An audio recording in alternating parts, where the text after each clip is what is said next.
నమస్తే. Welcome to Suman TV. నేను మీ యామిని. ప్రస్తుతం మనతో ఉన్నారు ప్రముఖ ఆధ్యాత్మికవేత్త, జ్యోతిష్య రత్న శ్రీమతి కోనాల భాగ్యలక్ష్మి రెడ్డి గారు ఉన్నారు. అమ్మతో మనం మాట్లాడదాం. నమస్తే అమ్మ. నమస్తే అమ్మా. అమ్మ, ఈ మార్చి నెలలో మకర రాశి వారికి అసలు ఏ విధంగా ఉంటుందమ్మా? మార్చి నెలలో మకర రాశి వారికి అని అనుకున్నట్లయితే ఉత్తరాషాఢ 2, 3, 4 పదాలు, తర్వాత శ్రవణ నక్షత్రం, ధనిష్ట, ప్రథమ, ద్వితీయ. ముఖ్యంగా చూసినట్లయితే కనుక ఈ మకర రాశి వారికి నేను పట్టిన దానికి మూడే కాళ్ళు అనే ఆలోచనలు కూడా ఉంటూ ఉంటాయి. దాని నుంచి కాస్తంత తగ్గి మామూలు పరిస్థితికి వస్తే అన్ని విధాలా ఆనందంగానే ఉంటుంది. ఆ విషయంలో గుర్తుపెట్టుకోండి. ఎందుకంటే కనుక కొన్ని ప్రయత్నాలు, కొన్ని మంచి మంచి అవకాశాలు వస్తాయి. వాటిని మీరు అందిపుచ్చుకుంటే మీరే కుబేర్లైపోతారు. ఆ విషయంలో ఏం డోకా లేదు. కానీ ఏంటంటే కనుక ఊహించినటువంటి గౌరవాలు దక్కుతాయి. అందువల్ల మనకి తెలియకుండానే అహం దేహస్మి అయిపోతాం.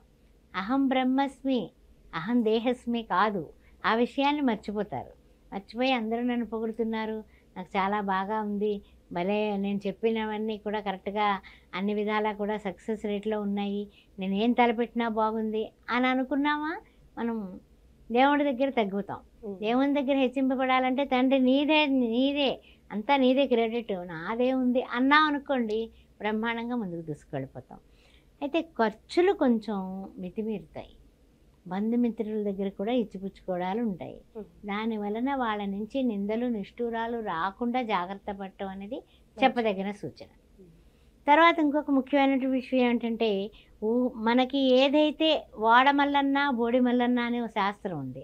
అలాగ బాగుంటే అన్ని విధాలా మనం ఇవ్వాల్సినవి ఇచ్చేయడం కానీ, వాళ్ళు అడిగినప్పుడు మనం ఇవ్వడం కానీ, ఇలాంటివన్నీ బాగున్నాయి అనుకోండి, మనల్ని చాలా పొగుడుతారు, చాలా గొప్పగా ఉంటాం.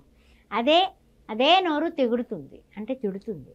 అందువలన కొంచెం జాగ్రత్తగా ఉండండి. బంధుమిత్రుల విషయంలో ఏదైనా సరే కరెక్ట్గా ఉండండి. కరెక్ట్గా ఉంటే ప్రాబ్లమ్స్ రావు. కరెక్ట్గా ఉండండి. డబ్బు విషయంలో పెన్ను, కాగితం, కరెక్ట్నెస్ 3 కావాలి. ఆ విషయం గుర్తుపెట్టుకోండి. తర్వాత ఏంటంటే ఏదైనా సరే కోర్టు వ్యవహారాలు కానీ, కొన్ని విషయాల్లో కానీ తొందరపాటు నిర్ణయాలు తీసుకోకుండా కొంచెం ఎవరైనా పెద్దవాళ్ళ దగ్గరికి వెళ్ళి సెకండ్ ఒపీనియన్ తీసుకొని ముందుకు వెళ్ళండి. అంటే ఇప్పుడు ఒక ల్యాండ్ కొనాలన్నా, ఇల్లు కానీ అసలు అంటే రిజిస్ట్రేషన్ చేసుకోవడానికి ఈ నెలలో చేసుకోవచ్చమ్మా ఇల్లు ఏమైనా?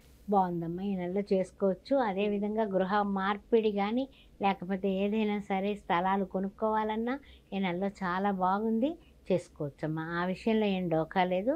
అయితే ఏంటంటే ఇతరుల అంతర్యాలని గుర్తుపెట్టుకోండి. ఎందుకంటే ఒంటెద్దు బండిలాగా మనం చెప్పింది మీరు వినండి అంటే ఎవడు వినేవాడు లేడు. అందువల్ల ఎప్పుడు కూడా మనం ఎప్పుడు కూడా ఇతరుల యొక్క అంతరంగాలను బట్టి ఆ మాటని చాలా స్వీట్గా, చాలా నిజాయితీగా చెప్పేదే స్వీట్గా కూడా చెప్పొచ్చు, హార్డ్గా కూడా చెప్పొచ్చు. అందువల్ల మీ మాటే మీకు పెట్టుబడి. ఆ విషయాన్ని గుర్తుపెట్టుకోండి. ఇప్పుడు వివాహానికి సంబంధించి కానీ భార్యాభర్తల మధ్య అసలు ఏ విధంగా ఉంటుందమ్మా, సంతానం పరంగా కూడా చూసుకున్నట్టయితే?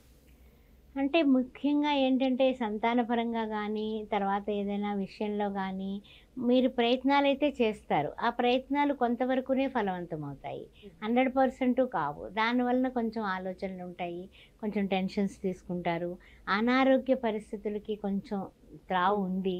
అందుకని కొంచెం జాగ్రత్తగా ఉండండి. ఆరోగ్యం భాస్కరాదిచ్చేది అంటాం కదా. సూర్య నమస్కారాలు మానగండి. రవాయ నమః, భాస్కరాయ నమః, ఆదిత్యాయ నమః, సూర్యాయ నమః, ఖగాయ నమః, ఇలాగా సూర్య నమస్కారాలు చేసుకోవడం అనేది చెప్పదగిన సూచన. తర్వాత ఏంటంటే కనుక ప్రతిరోజు కూడా ఈ దినకరుడైనటువంటి సూర్యభగవానుడు టైం టు టైం వచ్చేస్తూ ఉంటాడు. మనం టైం టు టైం ఏ పనులు చేయకపోయినా ఆయన చేస్తాడు. కాబట్టి ఆయన్ని మనం ఫాలో అవడం చాలా ఉత్తమమైన పని. కాబట్టి కాస్త డిసిప్లిన్గా మీ డ్యూటీని నిర్వర్తిస్తే ఏ నిష్ఠూరాలు, నిందలు ఉండవు. వివాహాది శుభకార్యాలు నెరవేరుతాయి. అదేవిధంగా గృహాలు మారాలన్నా, ఏదైనా సరే స్థలాలు కొనాలన్నా కొంచెం మాట విషయంలో పదునుగా మాట్లాడకుండా తీయగా మాట్లాడటం నేర్చుకోండి. అంటే ఇప్పుడు వృత్తి వ్యాపారానికి సంబంధించి ఏ విధంగా ఉంటుందమ్మా? వృత్తుల్లోని వ్యాపారాలు సామాన్యమైన పరిస్థితులే సాగుతున్నాయమ్మా. ఆ విషయంలో ఏం లేదు. అందరికీ కూడా ఏంటంటే కనుక ఒక గౌరవం, మన గురించి ఒక పాజిటివ్నెస్ పెట్టేసుకున్నాం, పర్వాలేదు, అది మనల్ని రక్షించేస్తూ ఉంటుంది. కాస్త ఎగుడు దిగుళ్ళు వచ్చినప్పటికీ కూడా ఏం పర్వాలేదు, మీరు తెచ్చుకున్న మంచి పేరు మీకు శ్రీరామ రక్షలా తోడ్పడుతుందని చెప్పచ్చు. అయితే ఏంటంటే కనుక వీళ్ళు చేసుకోవలసిన రెమెడీస్ గురించి కొంచెం మాట్లాడుకుందాం. అంటే మనోభిష్టాలు మనం నెరవేర్చుకోగలిగినా శారీరకంగా, మానసికంగా ఒత్తిళ్ళు, దానివల్ల మాట చెల్లుబాటుతనం అయితేనేమో బ్రహ్మాండంగా ముందుకు పెడతాం. మన మాట చెల్లుబాటు అవ్వకపోతే పట్టుదలకి పోతారు. వీళ్ళలో ఉన్నటువంటి పెద్ద లోపం అదే. ఆ పట్టుదలతో ఏదైనా అనేస్తారు. ఏదైనా అనేస్తే ఆ తర్వాత అన్నటువంటి దాంట్లో మనము నెగ్గలేకపోతే ఓటమి అంగీకరించాల్సి వస్తుంది. దానివలన నష్టపోవాల్సి వస్తుంది.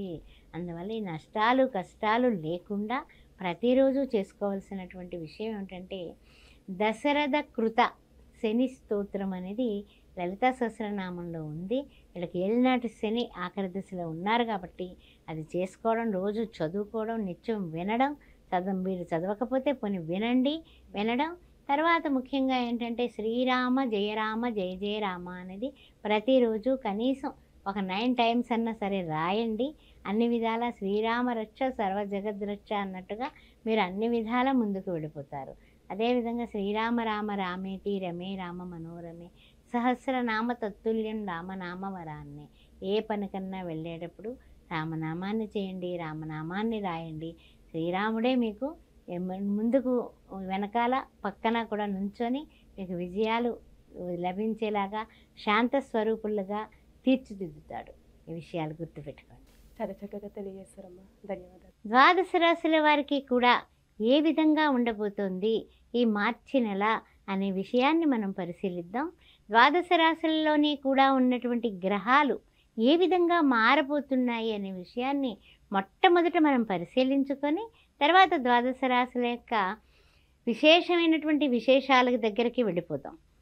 1/3/2024, 31/3/2024 ఏ విధంగా ఉండబోతోంది, ద్వాదశ రాశుల్లో ఉన్నటువంటి ఈ యొక్క గ్రహాలు ఏ విధంగా మారబోతున్నాయన్నది మొట్టమొదట మనం చెప్పుకుందాం. ముఖ్యంగా 7/3/2024 బుధుడు చూస్తే మీనరాశిలోకి మారబోతున్నాడు. కుంభంలోకి మీనంలోకి సంచారం చేస్తాడు. అదేవిధంగా 8/3/2024 శుక్రుడు కుంభరాశిలోకి మారబోతున్నాడు. ఆ విషయంలో కూడా మనము కుంభరాశిలో ఉన్నటువంటి బుధుడేమో మీనంలోకి, ఈ యొక్క మకరంలో ఉన్నటువంటి శుక్రుడేమో కుంభంలోకి మారబోతున్నారు. తర్వాత 14/3/2024 యథావిధిగా రవి మనకి సంబంధించినటువంటి కుంభరాశి నుంచి అతను మీనరాశిలోకి మారబోతున్నాడు. అంటే మీన సంక్రమణం జరగబోతోంది. 16/3/2024 ఆ రోజును చూస్తేనేమో కుజుడు కుంభరాశిలోకి మారబోతున్నాడు. శుక్ర కుజుడు ఇద్దరు కూడా కలిసి మకరంలో ఉన్నారు. వాళ్ళు ఇప్పుడు చేంజ్ అవుతున్నారు. అట్లా కుంభంలోకి ఆయన మారుతున్నాడు. అదేవిధంగా 28/3/2024 అంటే నెలాఖరు వస్తువులోకి బుధుడు మేషంలోకి మారబోతున్నాడు. ఈ విధంగా ద్వాదశ రాశుల్లోని కూడా గ్రహ సంచారంలో మార్పులు మనం తెలుసుకున్నాం.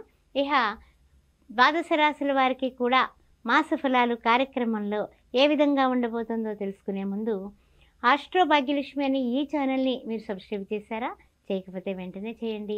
అదేవిధంగా జాతక ఫలాల గురించి కానీ, విశేషాల గురించి కానీ, చక్రాలు వేయాలన్నా, సి సెక్షన్కి ముహూర్తం పెట్టాలన్నా, గృహారంభ, గృహప్రవేశ, వివాహ శుభకార్యాలకి ముహూర్తాలు, ఏ విధమైన డౌట్స్ ఉన్నా కూడా నన్ను మీరు సంప్రదించవచ్చు. 9866044439 దీనికి వాట్సాప్ ఉంది. వాట్సాప్ చేయండి. Date of birth, time of birth, place of birth, మీ పేరు. తర్వాత ముఖ్యమైనటువంటి విషయం అంటే 16 సంవత్సరాలుగా శ్రీ సౌభాగ్య మ్యారేజ్ బ్యూరో నడిపిస్తూ ఉన్నాము. అందు గురించి ఏదైనా వివాహం కానటువంటి అమ్మాయిలు కానీ అబ్బాయిలు కానీ మీ బంధువుల్లో, మీ మిత్రుల్లో లేక మీ ఇంట్లో ఉన్నట్లయితే నన్ను సంప్రదించవచ్చు క్రింది నెంబర్లలో. మీకు కుంభ వివాహం, కదలి వివాహం కూడా చేయించబడతాయి. చండీ హోమాలు లాంటివి కూడా మేము నిర్వహిస్తూ ఉంటాము. అందువల్ల ఈ విషయాలన్నీ గమనించుకోండి.